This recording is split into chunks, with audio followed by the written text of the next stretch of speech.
The peak and the silence. 80,000 people are screaming one name under the neon glow of Wembley Stadium. At that exact same moment, 300 miles away, a different man sits in total silence. The doors locked and the world shut out. They started in the same line, wearing the same clothes, chasing the same dream. But one became a god of the modern era.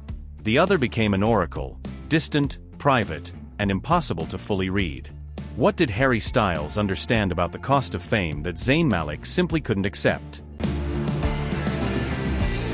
The fast rise. Inside the machine of the world's largest boy band, the roles were cast long before the first stadium tour. Harry was the magnetic center, the one who leaned into the cameras and shook the hands of the executives. He wasn't just a performer, he was the group's primary diplomat.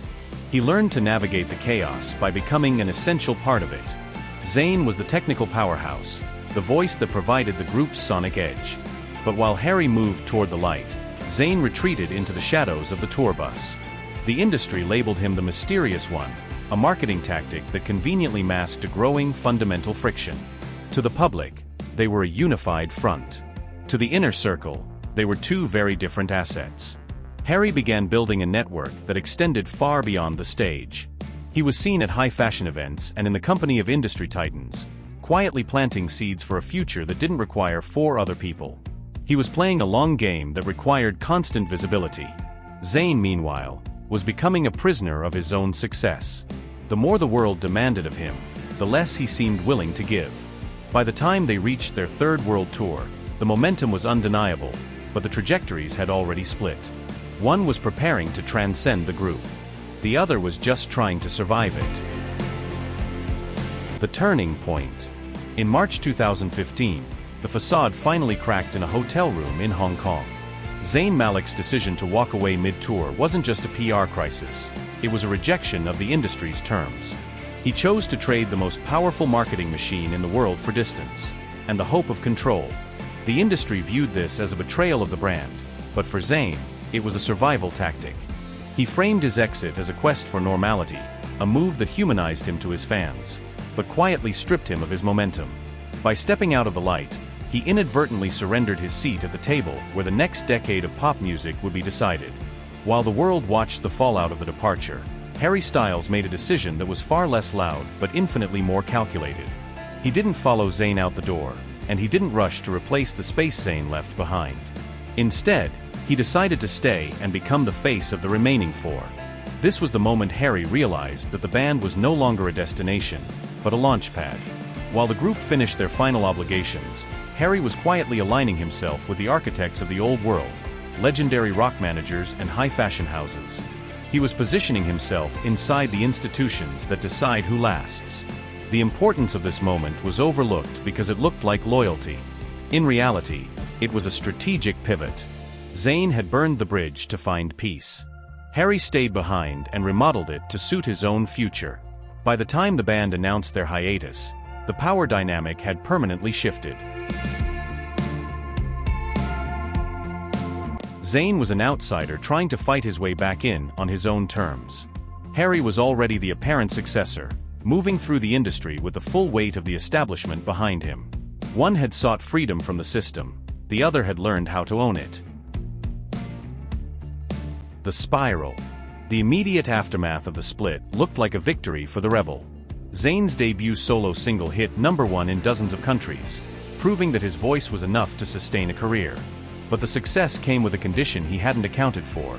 The industry now expected him to lead the charge alone. The spiral began not with a failure of talent, but with an absence of presence.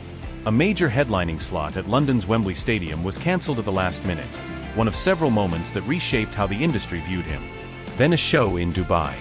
The official reason was extreme anxiety, a humanizing admission that the industry treated as a logistical nightmare.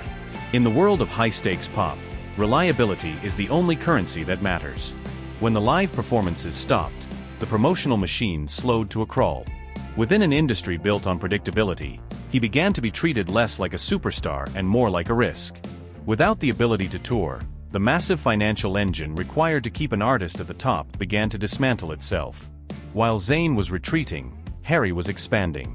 He accepted a role in a major Christopher Nolan film, not for the paycheck, but for the prestige. He was diversifying his portfolio, ensuring that even if one path stalled, others remained open. He became a fixture of the Met Gala and the festival circuit, mastering the art of being seen without ever being heard. The public perception of the two men began to invert. Harry's silence was interpreted as artistic depth and mysterious allure. Zayn's silence was viewed as a lack of commitment.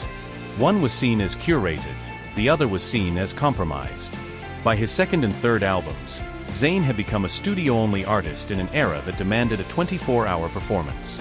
The lack of traditional promotion led to a steady decline in chart relevance. Each release felt less like an event and more like a transmission from a bunker. The final stage of the spiral was the loss of narrative control. When an artist stops talking to the press starts talking for them.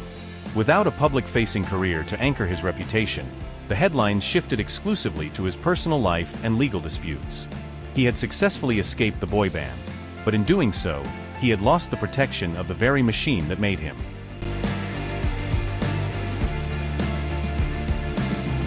The aftermath. Today, the distance between the two is measurable in more than just record sales. Harry Styles has achieved a level of cultural saturation that few artists in history ever reach. He is no longer compared to his former bandmates. He is compared to cultural archetypes that predate pop itself. He has become the industry's gold standard for the solo transition, moving through the world with a polished, seemingly effortless ubiquity. Zayn Malik exists in a different reality. He lives largely out of the public eye on a farm in Pennsylvania, releasing music that feels more like a private journal than a commercial product. The soaring high notes that once defined the band's sound are now heard mostly through headphones, rarely on a stage. He has become a figure shaped by absence, a what-if that lingers in the public imagination. History views their trajectories as a binary choice. Harry is the success story of assimilation, someone who learned the rules of the system so well he was eventually allowed to rewrite them. He embraced the machine long enough to master it. His reputation is one of curated perfection, a brand so strong it can weather almost any storm. Zayn is the case study in friction. He remains a reminder that talent, however immense, is often secondary to the willingness to endure the spotlight. His career status is that of a cult figure rather than a pop titan. To some, he is a tragic hero who prioritized his soul over his career. To others, he is a cautionary tale of squandered potential.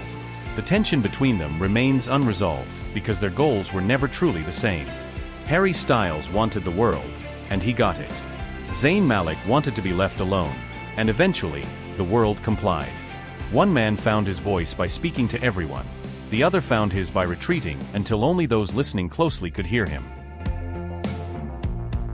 The uncomfortable takeaway. In the end, the industry didn't choose Harry over Zayn. They both made a choice, and the industry simply reflected it back to them. The uncomfortable truth is that in the modern world, you cannot have both your privacy and your throne. You either become the machine, or you are crushed by it. One of them accepted the crown. The other chose to walk home in the dark. In the end, this story isn't really about Harry Styles or Zayn Malik. It's about a choice every artist eventually has to make. Do you think the industry rewards reliability more than raw talent? Or do you think walking away is the only way to survive with your identity intact? Let me know which path you think costs more in the long run, visibility or peace. I will read and respond to every comment, and the best ones often shape the next video. If this video helped put words to something you felt about fame, power, or walking away, it's probably worth passing along to someone who's had that same debate.